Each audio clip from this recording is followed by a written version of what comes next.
here. Verse 26, and so all Israel will be saved, as it is written, the deliverer will come from Zion. He will turn goodness away from Jacob. And this is my covenant with them when I take away their sins.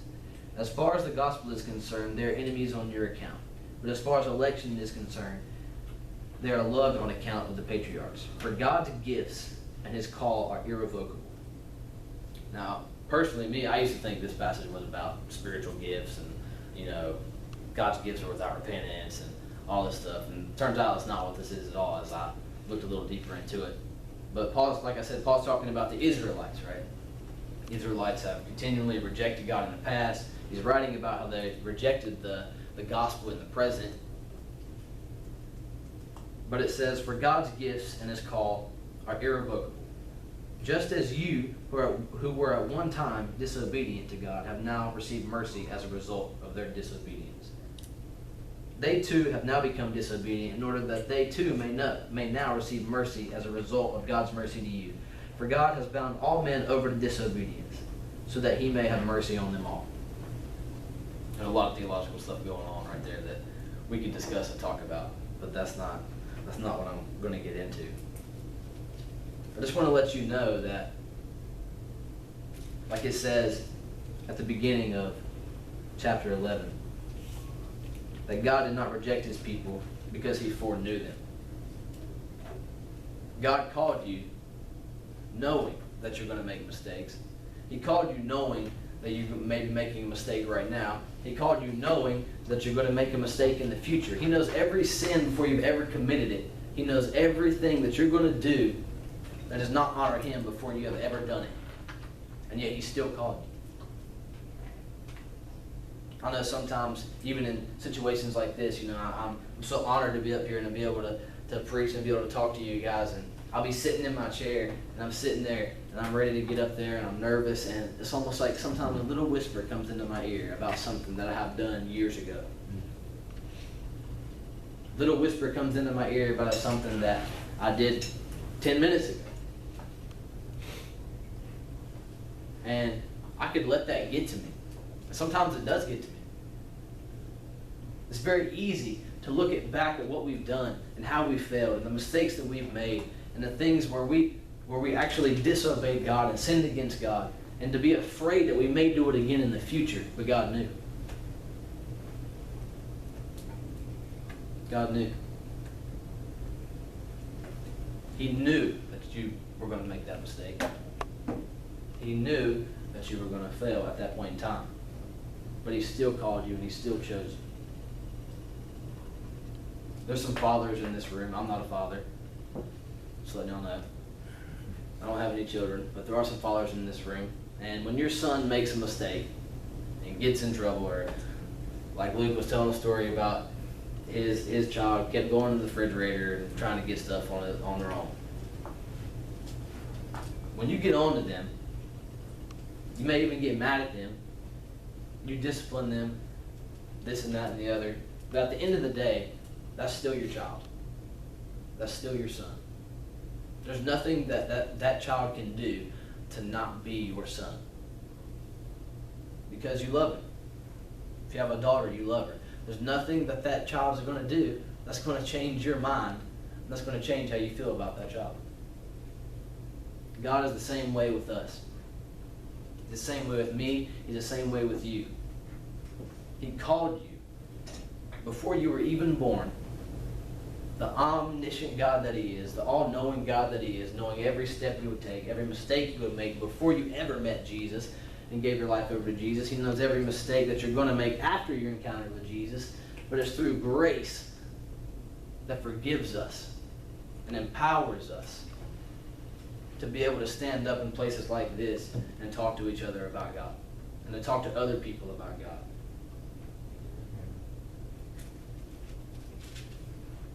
There's nothing you can do that's going to change what God's called you to do. If God says you are something, you are something. If God looks at red and says that it's blue, that's blue. It ain't red no more. It never was red. Whatever God says is. God calls you a son, you're a son. God calls you a preacher, you're a preacher. God calls you a missionary, you're a missionary. God calls you a servant, you're a servant. God calls you a child, you're a child, and you're always going to be a child no matter what you do. Just like in Romans, it talks about the love that Jesus has for us. That there's nothing we can do that's going to separate us, neither height nor depth. Nothing can separate you from the love of God. Nothing can separate you from what God called you to do, because God's gifts and his call are irrevocable. And I just want to encourage you guys in here tonight that there is nothing you can do. I'm not talking about these preachers who have done some pretty crazy stuff and are still up there, preaching like crazy, and I'm not getting into that, but you know what I mean. There's nothing you can do that can separate you from what God's called you to do. There's nothing anyone else can say. There's nothing that you can think about yourself, nothing you say about yourself, nothing the enemy can say about you that is going to defer or make what God has called you to do not important anymore, and not the reality of who you are, because who God says you are is who you are. And he knew everything about you when he called you, and everything you would do. So I just want to close in prayer. You guys can join in if you would like. Lord Jesus, I thank you so much for this time, God, and I feel like you're in here right now, God. And I just want to pray right now, Lord, that I just rebuke any mindset and any lie of the enemy that would come into these guys' minds and into my mind, that we are not worthy of your call. Because we aren't worthy, but it's by your grace that we are worthy, that you have chosen us, and there's nothing we can do that can separate us from what you've called us to do, Father. And I pray that you would break every chain and bondage of mindset or anything, any stronghold of the enemy that's on our minds that would keep us from believing what you called us to do and being able to achieve what you called us to do. Because you knew us before we knew ourselves. You knew what we would do, the mistakes that we would make, and yet you still called us. And I thank you so much for that, Lord. And I pray that you continue to be with us for the rest of the night, Lord. In your name I pray. Amen. Amen. Amen.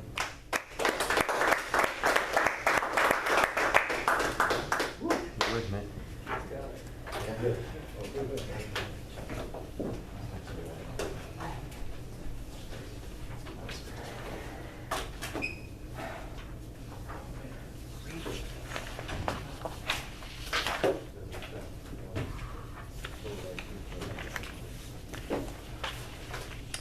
Okay, feedback for Nathan. It was great. I mean, what I like about you is, first you got the Bible knowledge. I mean, you're able to just go into certain areas of the Bible and just pick, stuff that you really know, and that really complements the message. Even if it's not in your notes, your tone and gestures were really good, as last time. And the thing that I like about you is that you project a lot of confidence. I mean, that's your pulpit. It's like if this was your church, I'm like, yeah, I'm the person behind the pulpit. That's it.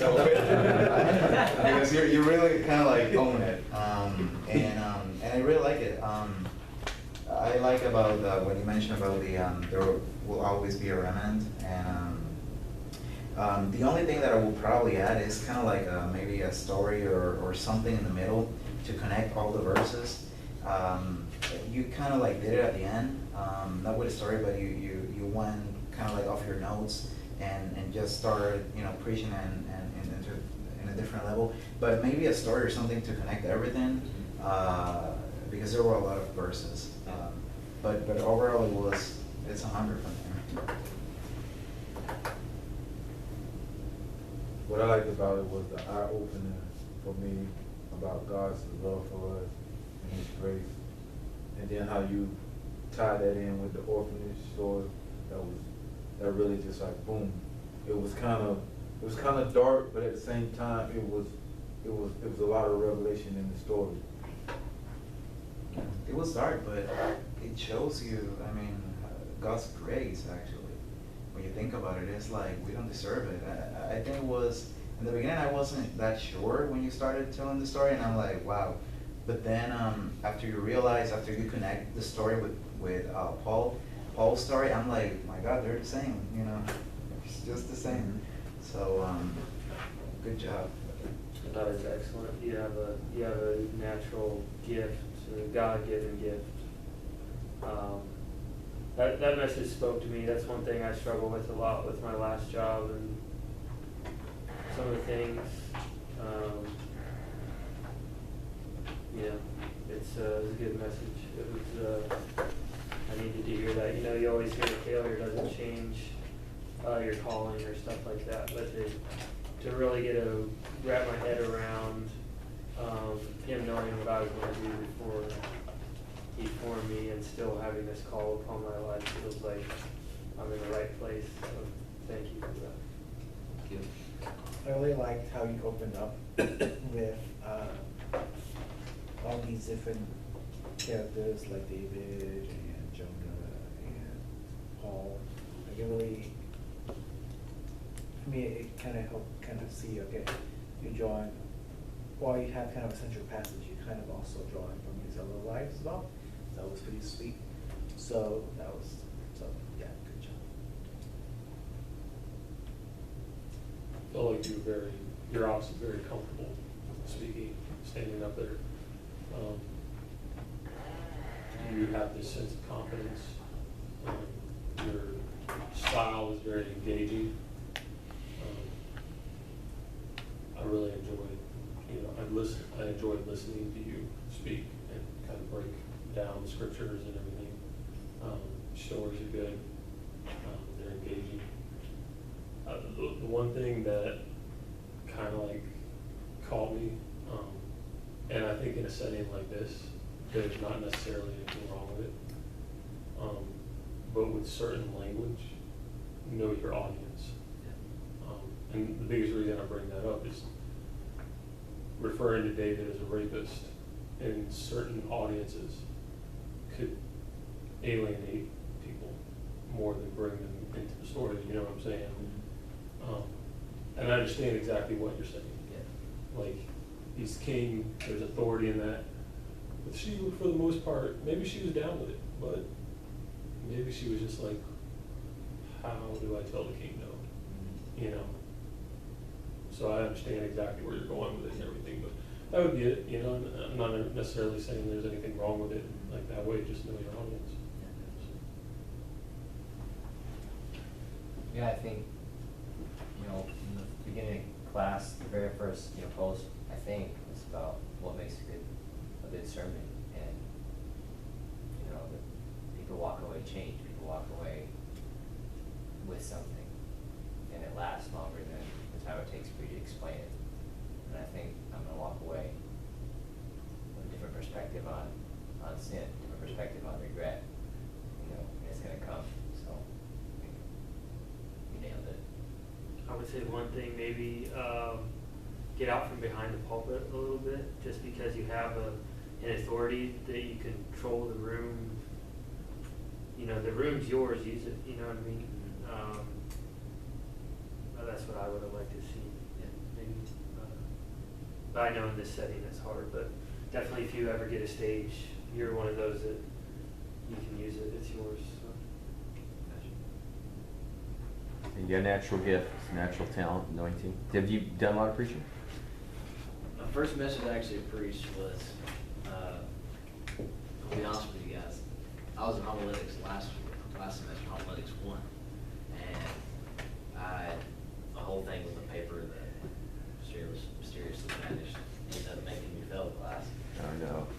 And so I'm here again, but I definitely believe that there's a reason that I was in this class this year.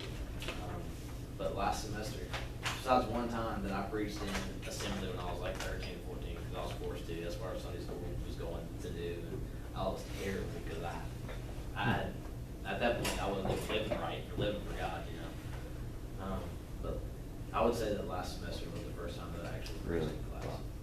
Because you see, you come with the confidence, it's like natural. I mean, there was very few of the verbal pauses that are really common. I didn't notice any uhs or nos, things like that. Very, very common. So you have a natural confidence. You come forward, very engaging style, and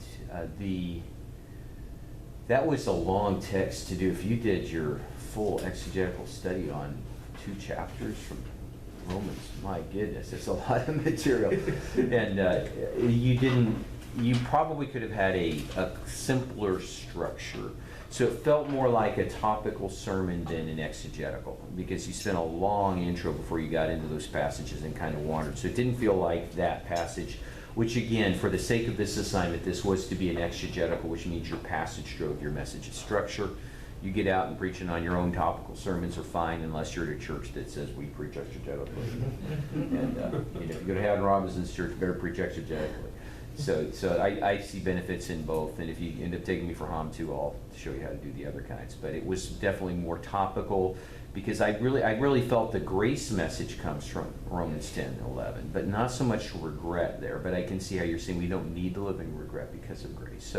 So the message was there, but you do have a lot of content, a lot of great understanding, and your illustration you did of the murder was powerful. I think you could bring more current day illustrations to kind of help people see where you're headed within that too.